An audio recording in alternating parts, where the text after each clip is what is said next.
ان کے فیض کے تذکرے اور تحدیث نعمت کے طور پر جس طرح ان کے نور نظر لخت جگر خطیب ملت حضرت علامہ مولانا کوکب نورانی صاحب اکاڑوی متعن اللہ بطول حیات ہی نے تذکرہ کیا، یہ انہی بزرگان دین کا فیض ہے۔ آج سے تقریباً 4-5 دہائیاں، تقریباً نصف صدی قبل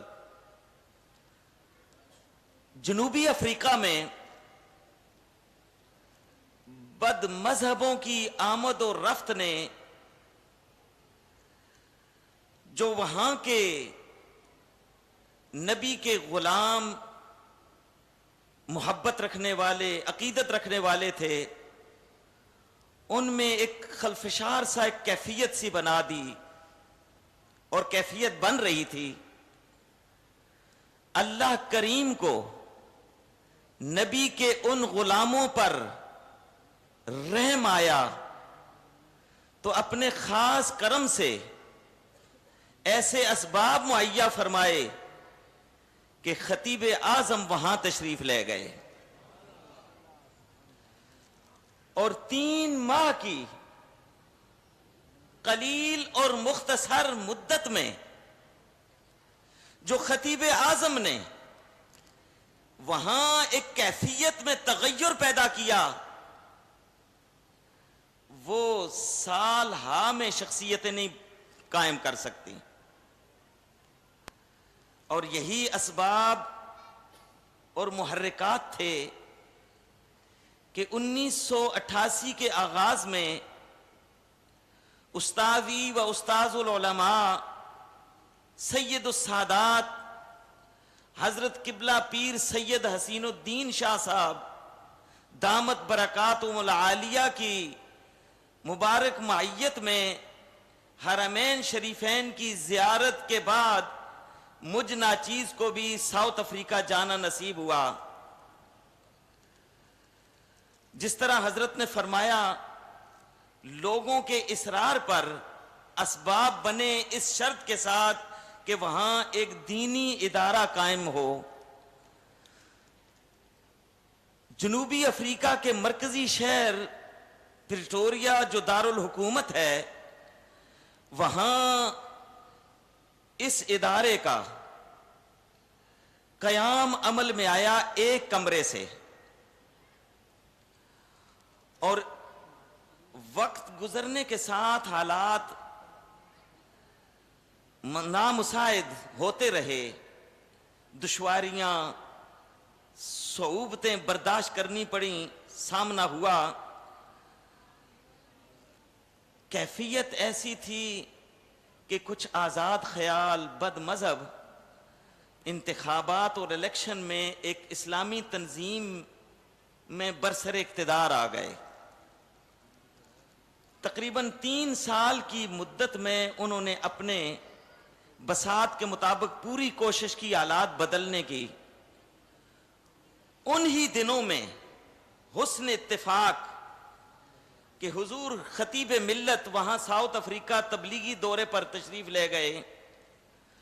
پریٹیٹیف ایک شہر ہے، وہاں ایک مرکزی سالانہ جلسہ میں آپ ہی مہمان خصوصی تھے، اور اتفاق سے انہی دنوں میں یہاں دارالحکومت پٹوریا میں وہ جو تنظیم تھی اسلامی، انتخابات کی تاریخ بھی مقرر ہو گئی۔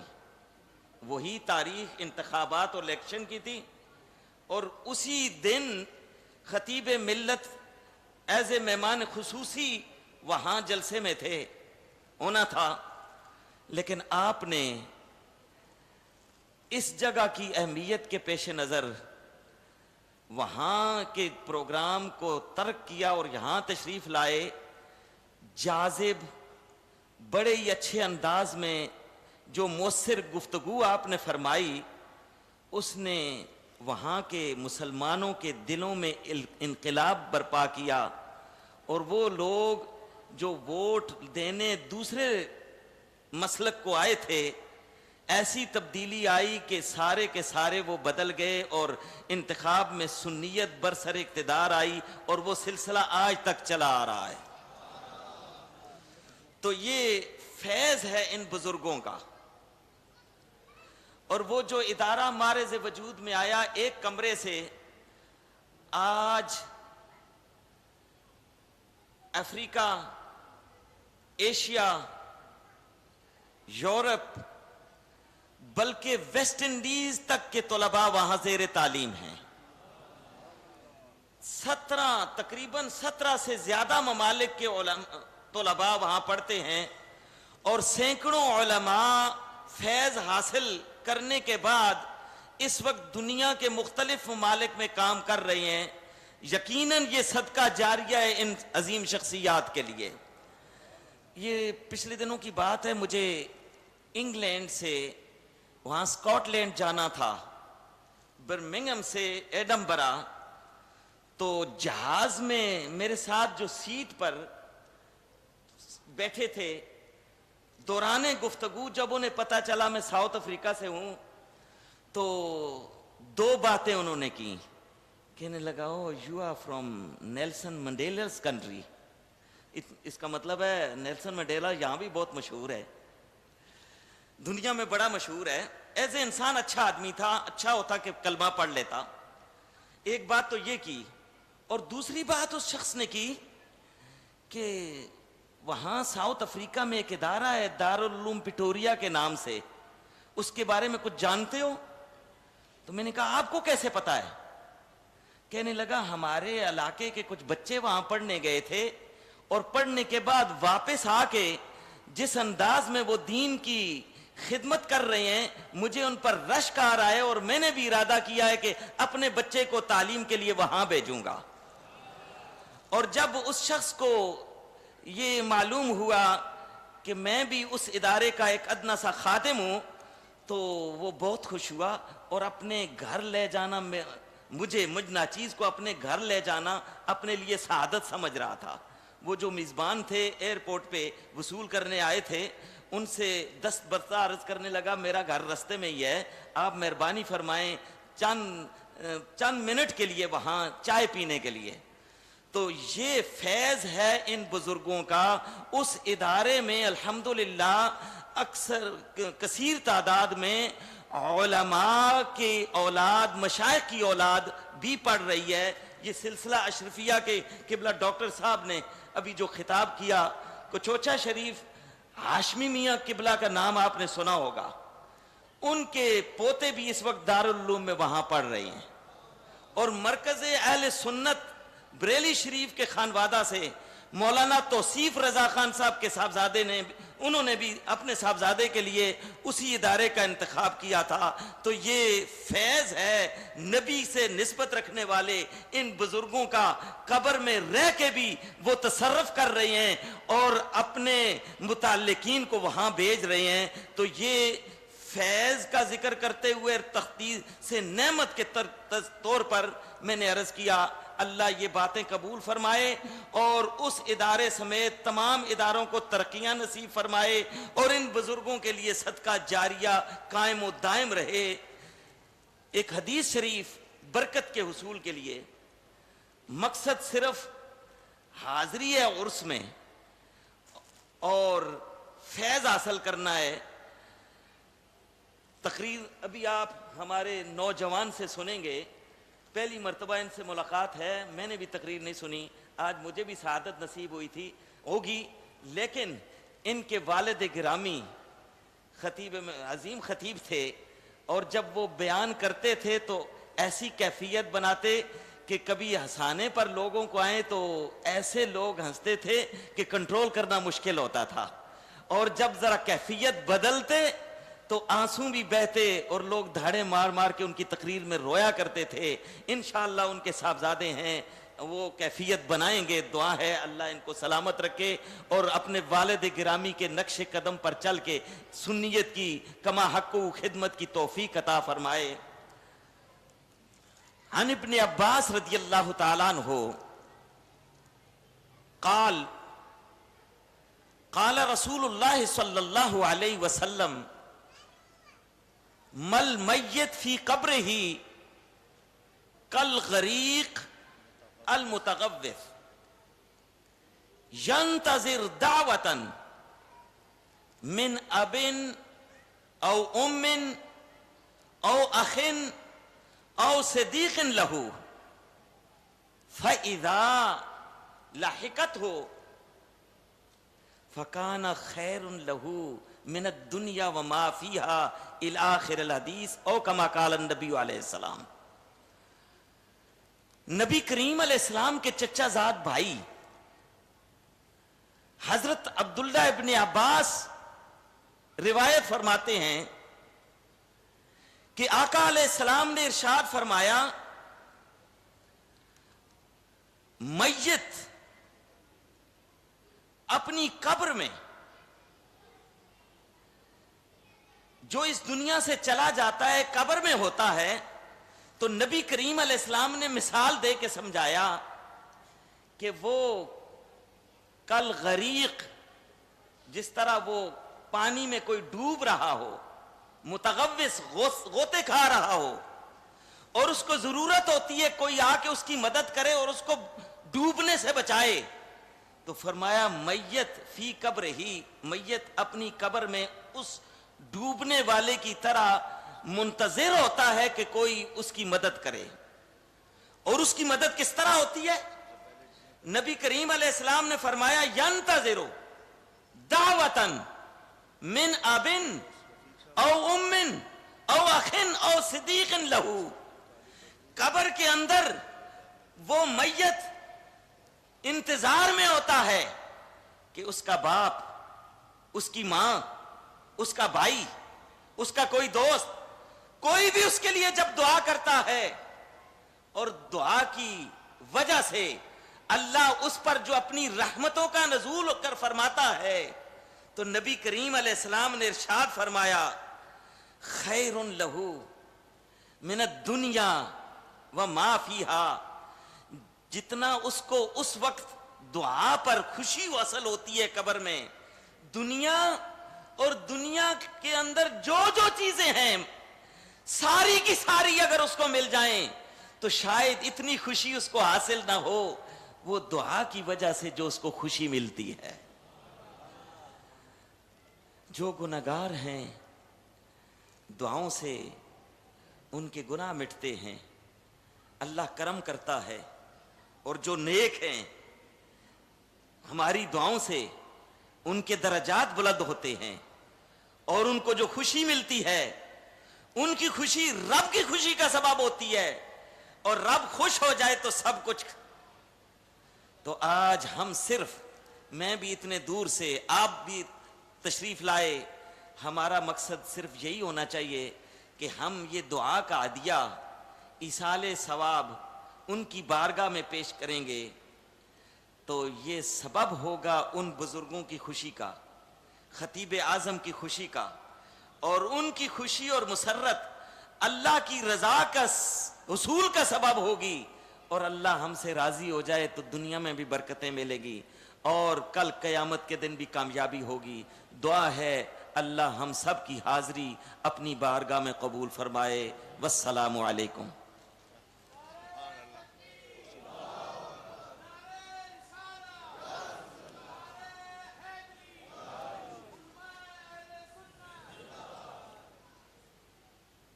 تاخیر تو ہوئی ہے مگر آپ کو اب وہ کچھ سننے کو ملے گا کہ آپ کو دل چاہے گا وقت تھم جائے. ان کے والد گرامی والد صاحب قبلہ کے عرس میں آئے تھے اور خطاب فرمایا تھا. ان کے چچا محترم بھی تشریف لا چکے، آپ انہیں سن چکے.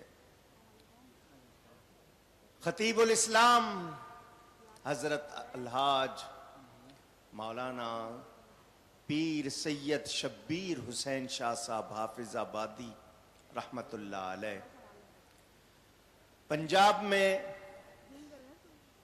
ان کو لوگ بڑی محبت سے سنا کرتے تھے، برطانیہ میں، امریکہ میں، اللہ نے ان کو جہاں اور خوبیاں دی تھی، ایک خوبی ان کی کہ وہ بڑی سریلی آواز رکھتے تھے، خوش الحان تھے، اور نعت شریف جب پڑھتے، شعر پڑھتے تو لوگ جھوما کرتے تھے۔ مجھے ان سے جو محبت تھی، بڑی یاری تھی، وہ صرف اس لیے کہ وہ اندر سے عاشق رسول تھے۔ ایک ہوتا ہے ہم دعوے کریں، اظہار کریں، مگر ان کے اندر وہ عشق رچا بسا تھا اور اسی کا اثر تھا۔ بڑے پیارے بھائی تھے وہ، بہت جلدی چلے گئے۔ اس کے بعد میرا 40ویں پہ جانا ہوا ان کے، مگر ان کی اولاد سے میرا اتنا رابطہ نہیں تھا۔ میری کوتاہی، مجھے کرنا چاہیے تھا، لیکن شاید آپ نے ان کے برادر عزیز حضرت مولانا سید فدا حسین شاہ صاحب کو یہاں سنا، وہ آئے۔ مجھے اطلاع ملی کہ حضرت کے فرزند خطاب فرماتے ہیں، بڑی خوشی ہوئی۔ یہ بیرسٹر ہیں، بڑے وکیل ہیں، عالم ہیں، برطانیہ سے بیرسٹری کی ہے، اور ماشاءاللہ کاروبار کر سکتے تھے، سب کچھ، مگر اپنے والد گرامی کے بعد ان کی مسند سنبھالی ہے۔ 4 بھائی ہیں اور چاروں سنیت کے مجاہد ہیں، اپنے اپنے طور پر کام کر رہے ہیں۔ تو میں نے ان کی دعوت پر ان کے علاقے میں گیا تو ان کے منہ سے خود نکلا کہ میں اس سال عرس پہ آؤں گا۔ میں نے کہا مجھے کہنا نہیں پڑا، حالانکہ میری نیت پہلے تھی کہ میں بلاؤں گا، مگر انہوں نے شوق ظاہر کیا، مجھے اور زیادہ اچھا لگا۔ تو پھر درمیان میں ٹیلی فون آیا، میں جمعے کی صبح آؤں گا۔ میں نے کہا رات میں بھی پروگرام ہے، رات کو کھلی تقریر ہوتی ہے، جمعے میں ہجوم زیادہ ہوتا ہے۔ تو یہ اپنا پروگرام چھوڑ کر آج تشریف لائے۔ ہم نے ان کو بڑی محبت سے سننا ہے۔ آپ ان کا ترنم بھی، تکلم بھی، تبسم بھی انشاءاللہ سنیں گے۔ ان کے والد ماجد کو جنہوں نے سنا ہوا ہے، ان کو ان کی جھلک نظر آئے گی۔ میری کوشش رہی ہے ہر سال عرس پر کوئی خطیب نیا آئے، اس کا تعارف ہو، اس کا سلسلہ پھیلے۔ اصل بات مسلک کو پھیلانا ہے، تو زیادہ سے زیادہ سنی علماء کی پہچان ہو اس شہر میں، اور مجھے امید ہے آج لوگ ان کو سنیں گے، پھر سنتے رہیں گے انشاءاللہ۔ تو بڑی محبت سے، حالانکہ پیدائش میری ان سے بہت پہلے، میں ان کے والد کے دوستوں میں سے ہوں، لیکن محترم ہیں، سادات میں سے ہیں، قابل ہیں، فاضل ہیں۔ دعوت دیتا ہوں حضرت علامہ پیر بیرسٹر سید وسیم الحسن نقوی حافظ آبادی دامت برکاتہم کو تشریف لائیں۔ ہم آپ کو سننا چاہتے ہیں اور آج کراچی میں آپ کے جلوے دیکھنا چاہتے ہیں۔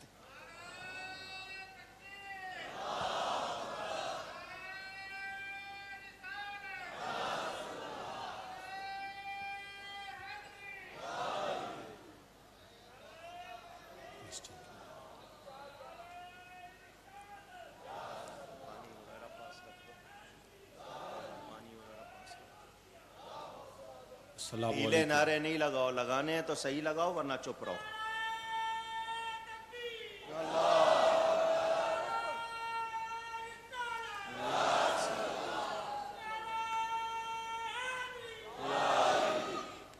السلام علیکم ورحمۃ اللہ۔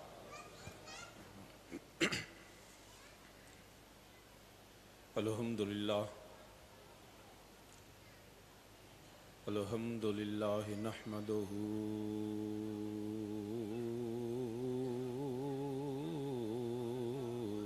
ونستعینہ ونستغفرہ ونؤمن بہ ونتوکل ونتوكل عليه ونعوذ بالله من شرور أنفسنا ومن سيئات أعمالنا من يهده الله فلا مضل له ومن يضلله فلا هادي له سبحان اللہ. ونشهد أن لا إله إلا الله وحده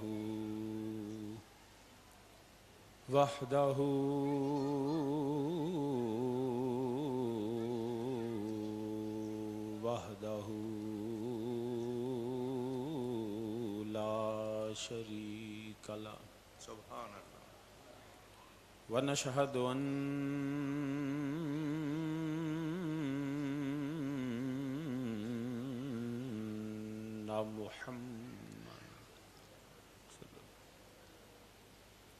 ونشهد أن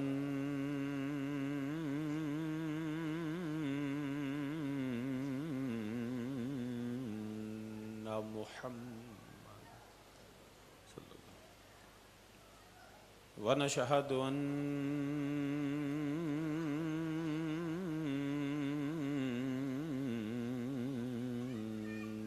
محمد صلى الله عليه وسلم قرة عين بك يا رب